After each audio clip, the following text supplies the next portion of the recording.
السلام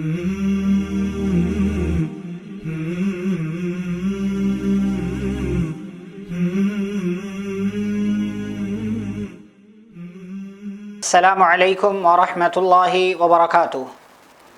بسم اللہ والصلاة والسلام علی رسول اللہ نبینا محمد وعلی آلہ واصحابہ ومن والاه، اما بعد۔ اعوذ باللہ من الشیطان الرجیم، بسم اللہ الرحمن الرحیم۔ لقد كان لكم في رسول الله أسوة حسنة لمن كان يرجو الله واليوم الآخر وذكر الله كثيرا۔ رب اشرح لي صدري ويسر لي أمري واحلل عقدة من لساني يفقهوا قولي، سبحانك لا علم لنا إلا ما علمتنا إنك أنت العليم الحكيم، رب زدني علما۔ اللهم صل على محمد وعلى آل محمد كما صليت على إبراهيم وعلى آل إبراهيم إنك حميد مجيد، اللهم بارك على محمد وعلى آل محمد كما باركت على إبراهيم وعلى آل إبراهيم إنك حميد مجيد۔ معزز و محترم اسلامی بھائیوں اور بہنوں، پچھلی ملاقات میں ہماری گفتگو چل رہی تھی رسول اکرم صلی اللہ علیہ وسلم کی پیدائش سے پہلے، آپ کی اس دنیا میں آنے سے پہلے مکہ اور مکہ کے لوگوں کے حالات کیا تھے، کس طرح کی وہ زندگی گزار رہے تھے اور کس طرح کی چیزوں میں وہ مشغول اور مصروف تھے۔ اس تعلق سے ہم نے کئی ایک باتیں آپ کے سامنے ذکر کی تھیں۔ دینی حالت ان کی کیا تھی، کس اعتبار سے اور کس حد تک وہ اللہ کے دین پر اور حضرت ابراہیم علیہ السلام کے طریقے پر باقی تھے، ان تمام چیزوں کا تذکرہ کیا گیا تھا۔ اور پھر آگے چل کر ماحول اور سماج کے حساب سے مکہ کی حالت کیا تھی اور مکہ کے لوگ کس ٹائپ کی زندگی گزار رہے تھے، برائیوں کے اندر وہ ملوث تھے، بہت ساری خرابیاں، بہت ساری بیماریاں جو ہیں، اخلاقی بیماریاں اور اسی طریقے سے سماجی بیماریاں ان کے اندر موجود تھیں۔ یہ ساری چیزیں تفصیل کے ساتھ الحمدللہ آپ کو بتائی گئیں اور آپ سب نے سماعت کیا۔ ایک اور نظریے سے ہمیں مکہ کے اس سماج کو، اس علاقے کو دیکھنا ہے، اور وہ ہے اقتصادی حالت، یعنی فائنینشیل کنڈیشن ان کی کیا تھی اور وہ کتنے مالدار تھے اور کس طرح کے وہ لوگ تھے مالی اعتبار سے، یہ دیکھتے ہیں۔ تو ان شارٹ یعنی خلاصہ یہ ہے کہ مکہ اور اہل مکہ اقتصادی اعتبار سے بہت زیادہ مضبوط نہیں تھے، کیونکہ اقتصادی جو حالت ہے وہ اجتماعی حالت کے تابع تھی، یعنی جیسے اجتماعی حالت تھی وہی حالت اقتصادی معاملات کی بھی تھی۔ بہت زیادہ وہ مالدار نہیں تھے، بہت زیادہ ان کے پاس دولت نہیں تھی اور بہت زیادہ ان کے پاس اسکوپ نہیں تھا کہ وہ اپنے لیے مال و دولت جمع کر سکیں۔ ہاں، ان کے پاس مارکیٹ اپنی تھی اور ان کے پاس بہت سارے وسائل بھی تھے، لیکن یہ ہے کہ وہ اس کا درست اور صحیح استعمال نہیں کر پا رہے تھے۔ تو آپ خلاصے کے طور پر یہ کہہ سکتے ہیں کہ اقتصادی حالت یہ بہت زیادہ درست نہیں تھی، اس اعتبار سے ان کی کنڈیشن خراب تھی۔ بھوک اور پیاس اور بہت سارے مسائل جو اقتصادی اعتبار سے ہے وہ ان کو درپیش تھے۔ البتہ جہاں دینی حالت میں بگاڑ تھا، جہاں اجتماعی اعتبار سے یہ لوگ برائیوں میں، خرابیوں میں اور شیطانی راستے پر تھے، جہاں اقتصادی حالت ان کی کمزور تھی، وہیں ان کے اندر کچھ اچھائیاں بھی تھیں، بہت ساری خوبیاں بھی تھیں، اخلاقی اعتبار سے بہت ساری اچھی چیزیں بھی ان کے اندر موجود تھیں۔ اور اسی اعتبار سے آپ دیکھیں کہ مکہ کا وہ معاشرہ یا مکہ کے اس شہر کو اللہ رب العالمین نے پیارے رسول صلی اللہ علیہ وسلم کی بعثت کے لیے منتخب کیا کہ آپ صلی اللہ علیہ وسلم کی پیدائش وہاں ہوئی، آپ کو ان لوگوں کے درمیان پیدا کیا گیا جو دینی اعتبار سے بہت زیادہ وہ شیطان کے راستے پر تھے، جو اجتماعی حالت کے اعتبار سے بہت زیادہ خرابیوں میں، برائیوں میں مشغول تھے، جو اقتصادی اعتبار سے بہت زیادہ مضبوط نہیں تھے، لیکن اخلاقی اعتبار سے ان کے اندر بہت ساری خوبیاں تھیں، بہت ساری اچھائیاں تھیں، بہت ساری اچھی صفتیں ان کے اندر موجود تھیں۔ اور میں چند صفتوں کا تذکرہ آپ کے سامنے کرتا ہوں کہ کس ٹائپ کی خوبیاں، کس ٹائپ کی چیزیں مکہ کے لوگوں کے اندر موجود تھیں، بلکہ ان کی گھٹی میں تھی اور وہ ان کے اندر رچی بسی ہوئی تھی۔ نمبر 1، جود و سخا، کرم فیاضی، دیکھیں اس چیز میں وہ بہت زیادہ آگے بڑھ چکے تھے. ان کے ہاں کوئی مہمان آ جاتا بھوکا واپس نہیں جاتا تھا. غریبوں کی مدد کرنا، بے کسوں کے کام آنا، مجبوروں کی مدد کرنا، بیواؤں کا خیال رکھنا، اور سماج اور معاشرے کو اور اس کے دبے کچلے غریب اور پچھڑے ہوئے لوگوں کو جن چیزوں کی بنیادی ضرورت ہوتی ہے، مکہ والے ایسے تمام لوگوں کی ضرورتوں کو پورا کیا کرتے تھے. یہ خوبی ان کے اندر تھی کہ کرم، جود و سخا، فیاضی، اپنا مال دوسروں پر لٹانا، دوسروں پر خرچ کرنا، دوسروں کی مدد کرنا، یہ صفت ان کے اندر بلکہ ان کی فطرت میں شامل تھی کہ وہ لوگ جود و سخا کے وہ ایک چلتی پھرتی وہ شکل و صورت تھے آپ یہ کہہ لیجئے، اور یہ صفت ان کے اندر بدرجہ اتم موجود تھی. صفت نمبر 2 جس کا تذکرہ اللہ رب العالمین نے ایمان والوں سے بھی کیا ہے، بلکہ حکم دیا وَأَوْفُوا بِالْعَهْدِ کہ عہد و پیمان کو پورا کرو. مکہ کے وہ لوگ جو بظاہر سماجی اعتبار سے، اجتماعی اعتبار سے بہت زیادہ پچھڑے ہوئے تھے، لیکن ان کے اندر یہ خوبی بہت ہی زیادہ اچھی تھی کہ اگر وہ کسی چیز کا وعدہ کر لیتے تھے تو اس وعدے کو پورا کرتے تھے. کوئی ایگریمنٹ ہو گیا، کسی چیز کی بات ہو گئی، یہ فلاں ٹائم تک، فلاں وقت تک، فلاں دن تک، فلاں مہینے تک یہ کام ہونا ہے، وعدے کے وہ پکے تھے. چاہے وعدہ کسی دشمن سے کیا ہو، کسی دوست سے کیا ہو، کسی اپنے سے کیا ہو، کسی غیرے سے کیا ہو، کسی سے بھی وہ وعدہ، عہد، ایگریمنٹ، میثاق، جو کچھ بھی آپ کہہ لیں، وہ کرتے تھے تو اس کو پورا بھی کیا کرتے تھے، اور یہ خوبی ان کے اندر موجود تھی. اسی طریقے سے ایک اور اہم خوبی جو ان کے اندر موجود تھی وہ ہے خودداری، عزت نفس کا بچاؤ، اس کی حفاظت، سیلف ریسپیکٹ ان کے اندر بہت زیادہ تھی. ان کے اندر سیلف ریسپیکٹ، اپنے آپ کی عزت کرنا، اپنے آپ کو سمجھنا کہ ہاں میں کچھ ہوں، خودداری ان کے اندر بہت زیادہ تھی. عزت نفس کا معاملہ ان کے یہاں کمپلیٹلی موجود تھا، مکمل طور سے موجود تھا. اسی لیے آپ دیکھیں کہ خودداری پر اگر آنچ آتی تھی، اگر ان کے عزت نفس پر کوئی حملہ کر دیتا تھا تو ایسی صورت میں وہ اس سے بھیڑ جایا کرتے تھے، اس سے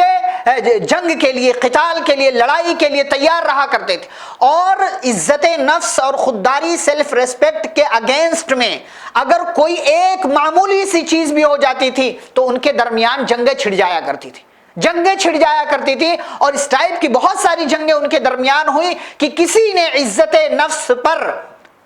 حملہ کر دیا،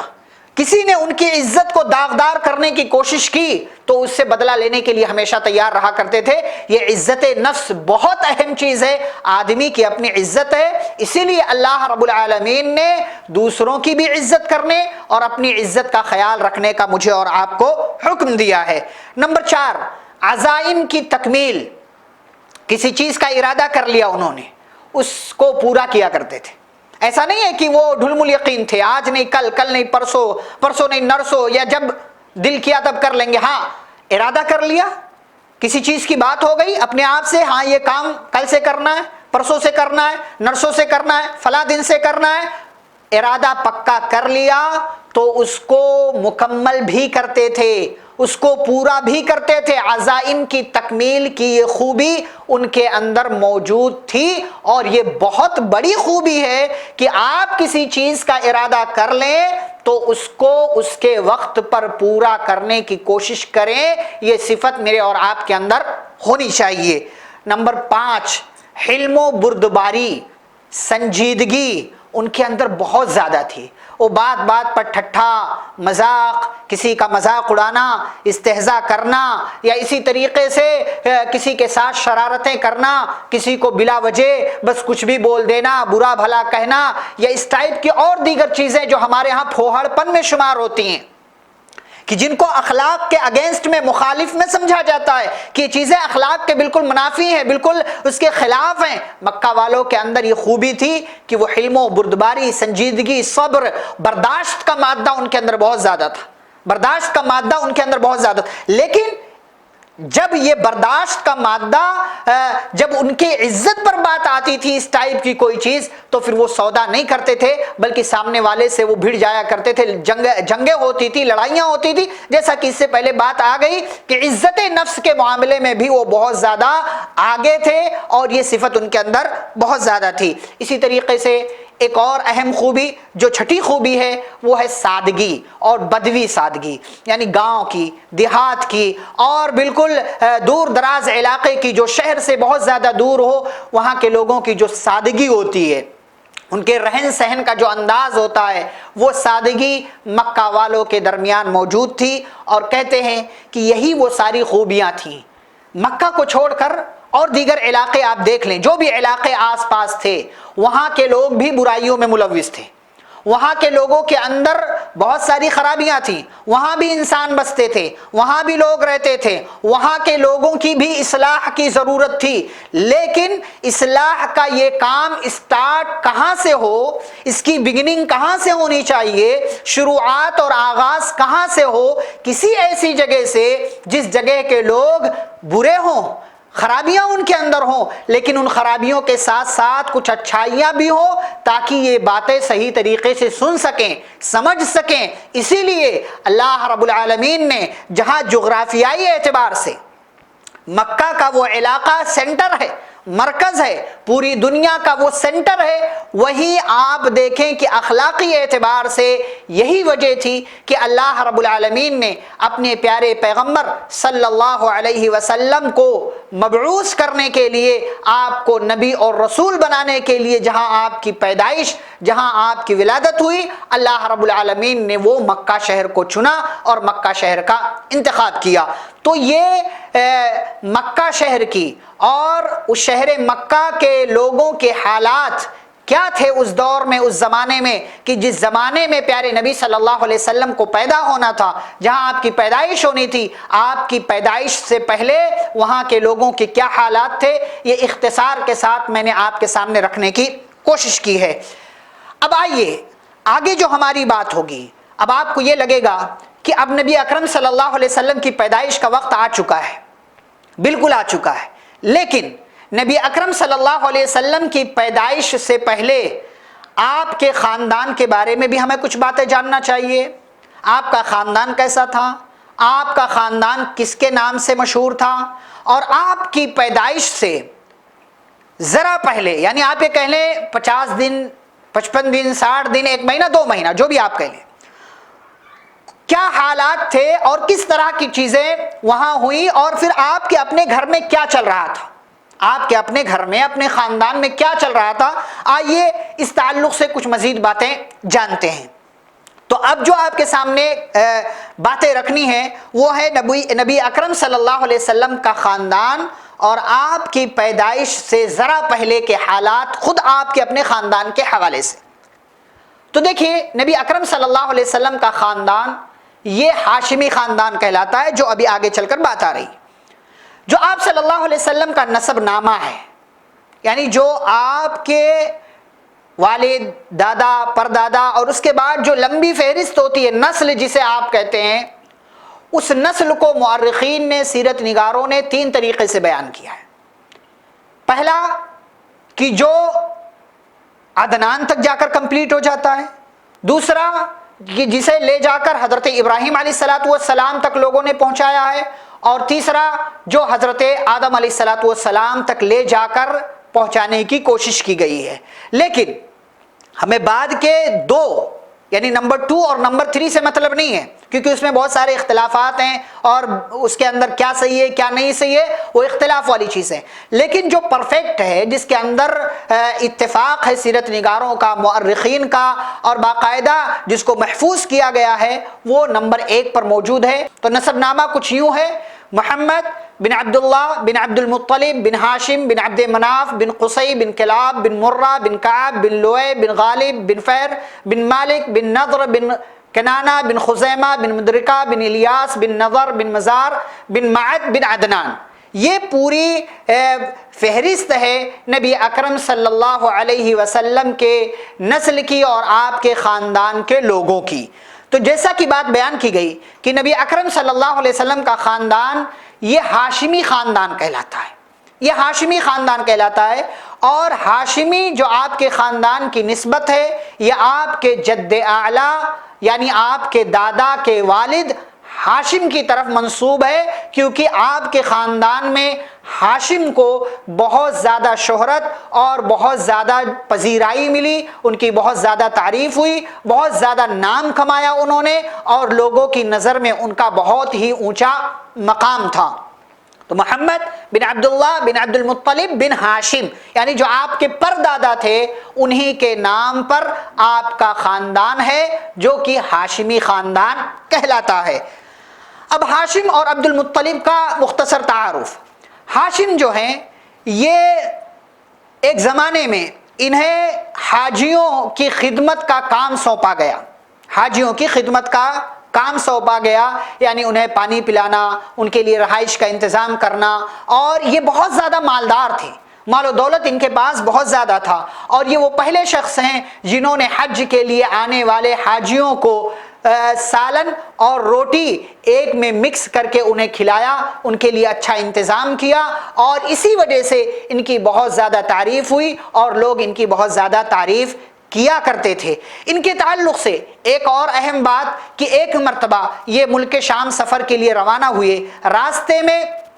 انہوں نے ایک علاقے میں ٹھہراؤ کیا اور وہاں کی ایک خاتون سے شادی کر لی جن کا نام سلمہ تھا۔ خاتون سے شادی ہوئی، تھوڑے دن تک وہاں رہے، اور پھر اس علاقے کو آپ نے چھوڑ دیا اور بیوی کو حالت حمل میں چھوڑ کر وہ آگے چلے گئے، لیکن اللہ کا کرنا ایسا ہوا کہ راستے میں گئے اور ان کا انتقال ہوا۔ ادھر بیوی کے بطن سے ایک بچہ پیدا ہوا جس کا نام شیبہ رکھا گیا، لیکن یہ شیبہ ہاشم کا بیٹا ہے، ایک زمانے تک لوگوں کو معلوم نہیں تھا۔ اب آئیے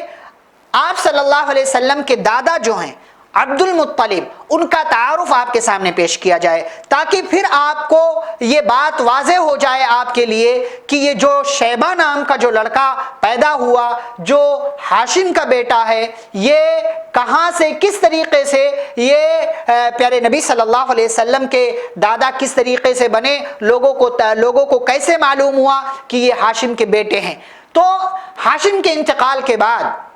ان کے بھائی ایک تھے مطلب، ان کا نام تھا مطلب، ان کو یہ ذمہ داری مل گئی کہ وہ لوگوں کے لیے کھانے پینے کا انتظام کریں۔ جو ذمہ داری ہاشم کی تھی وہی ذمہ داری ان کے بھائی مطلب نے اٹھانا شروع کر دیا، اور بعد میں حالات ایسے پیدا ہوئے کہ حالات پیدا ہونے کے ساتھ ساتھ مطلب کو یہ پتا چلا کہ فلاں جگہ ہمارے بھائی ہاشم نے شادی کی تھی اور وہاں ایک لڑکا پیدا ہوا تھا، گئے اس علاقے کا سفر کیا اور شیبہ جو ہاشم کے بیٹے ہیں ان کو لے کر کے چلے آئے، یعنی اپنے بھتیجے کو اونٹ پر سوار کیا، اپنے علاقے مکہ میں واپس آ رہے تھے۔ لوگوں نے دور سے دیکھا تو کہا یہ تو عبد المطلب ہے، یعنی مطلب کے غلام ہیں، حالانکہ وہ مطلب کے غلام نہیں تھے بلکہ ہاشم کے بیٹے اور مطلب کے بھتیجے تھے۔ وہیں سے شیبہ یعنی ہاشم کے بیٹے جو تھے، شیبہ جو پیدائش ہوئی ان کی، وہ عبد المطلب کے نام سے مشہور ہوئے جو پیارے نبی صلی اللہ علیہ وسلم کے دادا تھے۔ تو یہ عبد المطلب کا مختصر سا تعارف کہ وہاں سے ان کی پہچان ہوئی اور ان کو لے کر آیا گیا، اور پھر بعد میں عبد المطلب کو مکہ کی ذمہ داری ملی، خانہ کعبہ کی ذمہ داری ملی، اور جو کام ان کے والد کر رہے تھے وہی کام ان کے سپرد کیا گیا، اور اس کام میں انہوں نے اتنی دل جمعی کے ساتھ حصہ لیا کہ لوگوں کے درمیان یہ مشہور ہو گئے، لوگ ان کی تعریف کیا کرتے تھے، اس لیے کہ یہ بہت زیادہ حاجیوں کا اور اس علاقے میں آنے والوں کا خیال رکھا کرتے تھے۔ اچھا، جب عبد المطلب کو ذمہ داری ملی، خانہ کعبہ کے ذمہ دار ہیں اور اس علاقے کے جو بھی معاملات ہیں، جو بیت اللہ میں اور اس حرم کے علاقے میں جو کام ہو رہا ہے، جو چیزیں ہو رہی ہیں اس کے ذمہ دار ہیں، تو ان کی ذمہ داری میں ان کے زمانے میں دو اہم واقعات پیش آئے، دو اہم واقعات اس زمانے میں پیش آئے۔ پہلا واقعہ ہے زمزم کے کنویں کی کھدائی کا، پہلا واقعہ زمزم کے کنویں کی کھدائی کا واقعہ پیش آیا، جو اس سے پہلے بات بیان کی جا چکی ہے کہ کس طریقے سے زمزم کا وجود ہوا اور کس طریقے سے مکہ کے علاقے میں بنو جرہم آ کر آباد ہوئے۔ لیکن جب یہ لوگ جانے لگے تھے واپس تو انہوں نے ہتھیار اور بہت ساری چیزیں زمزم کے کنویں میں پھینک کر اس کنویں کو ہمیشہ کے لیے بند کر دیا تھا، اس کنویں کو ہمیشہ کے لیے بند کر دیا تھا۔ جب عبد المطلب جب ذمہ دار بنے تو انہوں نے کئی روز تک خواب میں دیکھا کہ وہ زمزم کے کنویں کی کھدائی کر رہے ہیں، اتنا اس کے نام و نشانات مٹ چکے تھے، زمزم کے کنویں کے نام و نشانات مٹ چکے تھے، لوگوں کو پتہ ہی نہیں تھا کہ زمزم کا کنواں کہاں ہے۔ لیکن عبد المطلب نے خواب میں دیکھا اور کئی روز تک دیکھا کہ زمزم کے کنویں کی کھدائی یہ میرے حصے میں آئی ہے، چنانچہ انہوں نے اس کام کو کرنے کا فیصلہ کر لیا۔ جب اس کام کو کرنے کا ارادہ کیا تو قریش کے اور دیگر لوگ جو مکہ کے ہی باشندے تھے ان لوگوں نے کہا کہ ہمیں بھی اپنے کام میں شریک کر لو تاکہ ہمیں بھی یہ اعزاز مل جائے اور ہمیں بھی یہ شرف مل جائے کہ ہم بھی اس کام میں شامل ہیں۔ تو عبد المطلب نے کہا نہیں، یہ کام صرف مجھے کرنے کے لیے کہا گیا نہیں، یہ میرے خواب میں آیا، یہ میرا خاصہ ہے، یہ میرے حصے کا کام ہے، لہٰذا میں اس کام میں کسی کو شریک نہیں کر سکتا۔ اختلافات بڑھتے گئے، اختلافات کی باتیں ہوئی، بڑھتا گیا یہ اختلاف، یہاں تک کہ فیصلہ یہ کیا گیا کہ ایک کاہنہ کے پاس جس کے پاس لوگ اپنا فیصلہ لے کر جاتے تھے، کہا کہ چلیں اس کے پاس چلتے ہیں، لیکن راستے میں جا رہے ہیں اس کے پاس فیصلہ لے کر کے کہ چلے فیصلہ کوئی آئے گا، لیکن راستے میں کچھ ایسی علامتیں، کچھ ایسی نشانیاں قریش کے لوگوں نے دیکھ لی کہ انہیں یقین ہو گیا کہ یہ کام ہمارے حصے کا نہیں ہے، لہٰذا یہ کام انہی کو کرنے دیا جائے جنہوں نے خواب دیکھا ہے۔ چنانچہ یہ بہترین کام اللہ رب العالمین نے عبد المطلب کے ہاتھوں لیا اور پھر سے کنویں کی کھدائی کی گئی اور اس کے اندر جو اوزار، جو ہتھیار تھے وہ ساری چیزیں نکالی گئیں، کنویں کی صفائی ہوئی اور پھر سے ایک مرتبہ اللہ کے کرم اور اس کے فضل سے زمزم کے کنویں سے زمزم کا پانی نکلنے لگا اور لوگ اس سے سیرابی حاصل کرنے لگے۔ تو یہ پہلا اہم واقعہ جو عبد المطلب کے زمانے میں پیش آیا، یا یوں کہہ لیں کہ بیت اللہ کی ذمہ داری نبھاتے ہوئے جو ان کے دور میں یہ پہلا اہم واقعہ پیش آیا۔ دوسرا واقعہ جو بہت ہی اہم واقعہ ہے اور وہ ہے اصحاب الفیل کا واقعہ۔ اصحاب الفیل کا واقعہ کہ جس کے نام سے ایک مکمل سورہ اللہ رب العالمین نے قرآن مجید کے اندر ذکر کر دی، الم تری کیف فعل ربک باصحاب الفیل الم یجعل کیدہم فی تضلیل وارسل علیہم طیرا ابابیل ترمیہم بحجارۃ من سجیل فجعلہم کعصف مأکول۔ ہوا کیا؟ خلاصے کے طور پر آپ یہ سمجھیں کہ یمن کا جنرل گورنر جو حبشہ کے بادشاہ کی طرف سے اس علاقے کا گورنر تھا، جس کا نام یا جس کا لقب آپ کہہ لیں ابرہہ، اس نے جب یہ دیکھا کہ لوگ حج کے لیے خانہ کعبہ کی طرف جاتے ہیں اور ایک بڑی تعداد آتی ہے، تو اس نے اپنے علاقے میں ایک کلیسا بنوایا اس نیت کے ساتھ تاکہ لوگ ادھر جانا چھوڑ دیں اور ہمارے اس کلیسا کی طرف آئیں اور یہاں آ کر عبادت کریں۔ کنانہ کے ایک آدمی کو خبر ملی جو مکہ کا ایک علاقہ ہے، مکہ کا ایک خاندان ہے، تو اس نے شرارت کی اور اس بنائے ہوئے کلیسے میں جا کر اس نے گندگی پوت دیا، گندگی سے اسے بھر دیا، یا یوں کہہ لیں کہ اس کی دیوار پر غلاظت اور گندگی کو وہاں پر وہ مکس کر دیا، ملوث کر دیا اور لگا دیا۔ جب یہ بات ابرہہ کو معلوم ہوئی تو وہ مارے غصے کے پھٹ پڑا اور اس نے 60,000 کا لشکر تیار کیا جس کے اندر 9 یا 13 ہاتھی تھے اور کعبہ پر حملہ کرنے کے لیے وہ روانہ ہو گیا۔ راستے میں شرارتیں کی، جیسا کہ بہت ساری کتابوں کے اندر یہ موجود ہے کہ عبد المطلب کے اونٹوں کو ہانک کر لے کر چلے گئے، درمیانی راستہ نکالنے کی بات آئی، عبد المطلب کو بلایا گیا اور کہا گیا کہ اگر مکہ کی حفاظت چاہتے ہو، اپنے اونٹوں کی حفاظت چاہتے ہو اور خانہ کعبہ کو محفوظ رکھنا چاہتے ہو تو آؤ اور ہم سے مصالحت کر لو، اور طرح طرح کی باتیں ہوئی، طرح طرح کے آپشن ہوئے۔ تو عبد المطلب نے کہا کہ یہ میرے اونٹ ہیں، ان کی حفاظت کی ذمہ داری میری ہے، لیکن جو خانہ کعبہ ہے اس کا رب ہے اور جس کا وہ گھر ہے وہ اپنے گھر کی حفاظت کر لے گا۔ بہرحال قصہ مختصر یہ کہ ابرہہ نے اپنے 60,000 کے لشکر کے ساتھ خانہ کعبہ پر حملے کی تیاری کے غرض سے وہ روانہ ہوا تھا، سفر کیا اس نے، اور مکہ کے علاقے کے باہر وادی محصر میں پہنچا تو اس کے جو ہاتھی تھے وہ ہاتھی بیٹھ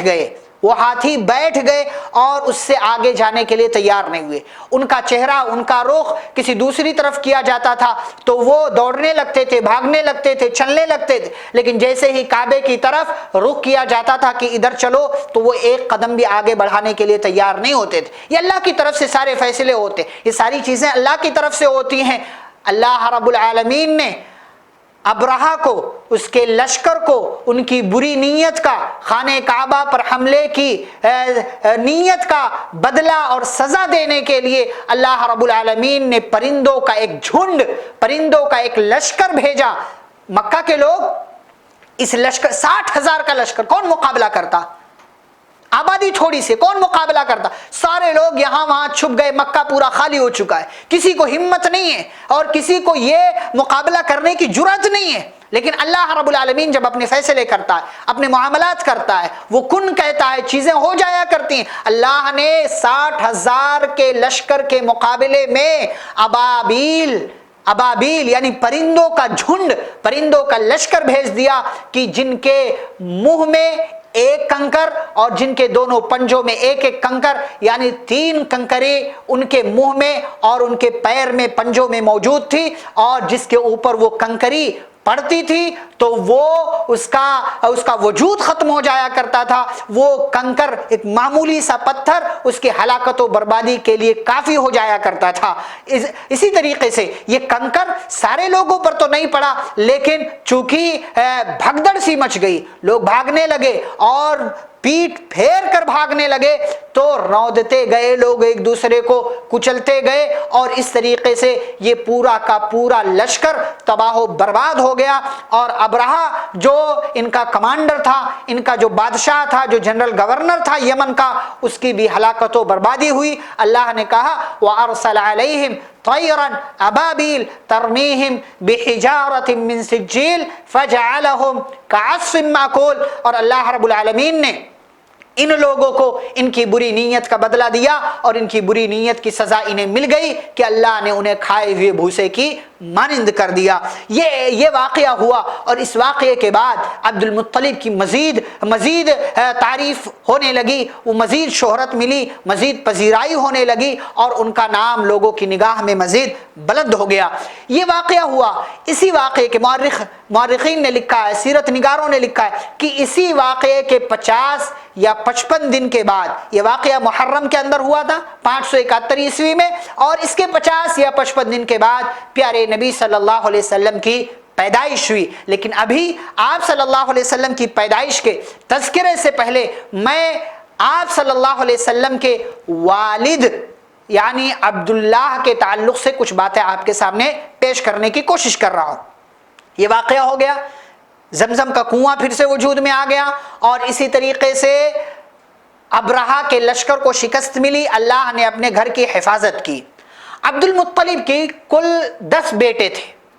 عبد المطلب کے کل 10 بیٹے تھے، بعض نے 11 کہا ہے، بعض نے 13 کہا ہے، اور 6 بیٹیاں تھیں۔ بیٹے حارث، زبیر، ابو طالب، حمزہ، عبداللہ، ابو لہب، غیداق، مقوم، سفار اور عباس، یہ 10 بیٹے تھے ان کے۔ اور اس سے پہلے جو زمزم والا واقعہ ہوا تھا، اور جب زمزم کا کنواں اس کی کھدائی مکمل ہو گئی اور یہ شرف، یہ مقام عبد المطلب کے حصے میں آ گیا، تو انہوں نے اس موقع سے نظر مانی تھی، منت مانی تھی کہ اگر اللہ نے مجھے 10 بیٹے دیے تو میں ان میں سے کسی ایک کو کعبہ پر لا کر قربان کر دوں گا، کعبے کے لیے میں اسے قربان کر دوں گا، یعنی اس کو ذبح کر دوں گا، میں اپنے ایک بیٹے کی قربانی پیش کر دوں گا۔ اب جب 10 بیٹے ہو گئے ان کے، تو انہوں نے اپنے سارے بیٹوں کو جمع کیا اور انہیں اپنی نیت، اپنی منت، اپنی نظر بتائی کہ میں نے ایسا نظر مانا تھا اور میری ایسی نیت تھی، کیا کہتے ہو؟ کیا کہتے ہو؟ سب لوگ تیار ہو گئے کہ ٹھیک ہے آپ اپنی نظر پوری کر لیجیے۔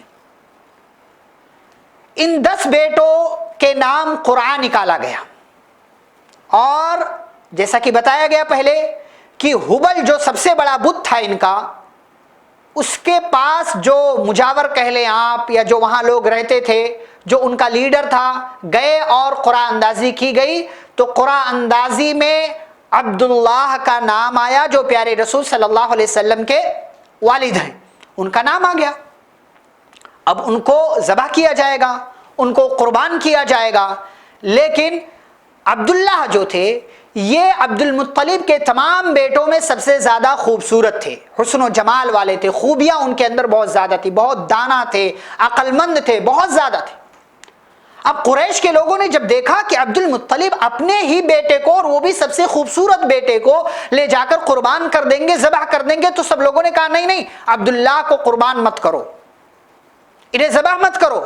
تو پھر عبد المطلب نے کہا بھئی میری نظر کا کیا ہوگا، میں نے تو منت مانا تھا، اب منت مانا تھا، قرآن اندازی کیا گیا، نام آ گیا عبداللہ کا، تو اسے ذبح کروں گا، میرے پاس آپشن کیا ہے، میں کیا کروں، میری نظر میری منت کا کیا ہوگا۔ تو عبد المطلب کو لوگوں نے مشورہ دیا کہ جاؤ اور فلاں جگہ